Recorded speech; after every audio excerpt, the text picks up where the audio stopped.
Eh bien, oui, donc j'ai reçu la serre en décembre, après avoir emménagé dans cette nouvelle maison en novembre.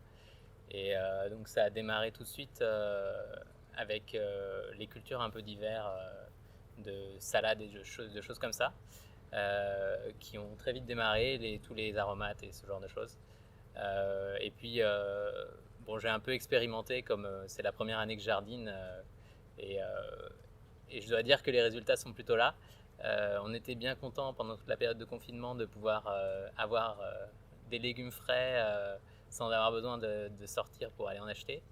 Euh, Par exemple, les salades, on en avait tellement qu'on a donné aux voisins, à la famille, etc. Niveau production, du coup, c'est très intéressant parce qu'on avait pu avoir des fraises très tôt, une production assez abondante de légumes et de produits frais. Et le fait de faire de la culture verticale permet de gagner vraiment beaucoup de place.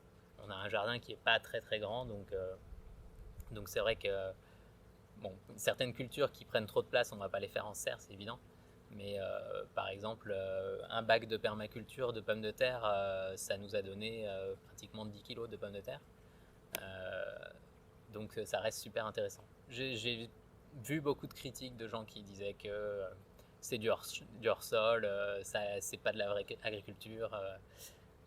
Moi j'ai les deux, j'ai du plein sol dehors et du hors sol à l'intérieur. Enfin, quoique les bacs de perma c'est la terre normale, mais les tours de culture permettent de faire des choses un peu différentes et tout ce qui est légumes feuilles par exemple apprécie d'être hydraté en permanence.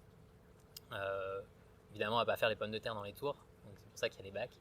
Euh, et puis niveau goût, je trouve que c'est exactement la même chose que ce qu'on fait en pleine terre, donc je vais pas noter de différence. J'ai des tomates qui sont dans la serre et des tomates qui sont à l'extérieur et c'était pareil. Moi j'ai beaucoup apprécié aussi le fait d'avoir le bruit de l'eau qui coule, les poissons. Ma fille de 4 ans adorait de voir les poissons dans les bacs, elle trouve ça très amusant. Et puis tous les gens qui sont venus visiter depuis la serre sont assez impressionnés. Il faut dire aussi qu'elle est assez jolie. Moi j'ai pris l'option avec noir, niveau métal, etc. Et ça, a ça fait sa petite impression dans le jardin.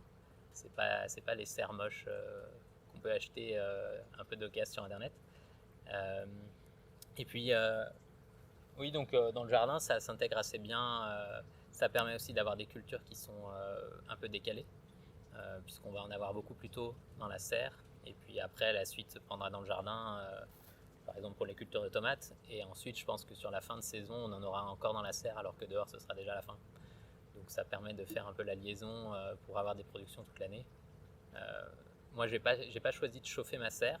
Donc j'ai une serre qui est froide, mais l'hiver, elle reste quand même hors gel. Donc ça permet quand même de faire des cultures de choux, de salades, etc. Donc c'est vrai que c'est productif toute l'année. Et ça, c'est aussi intéressant.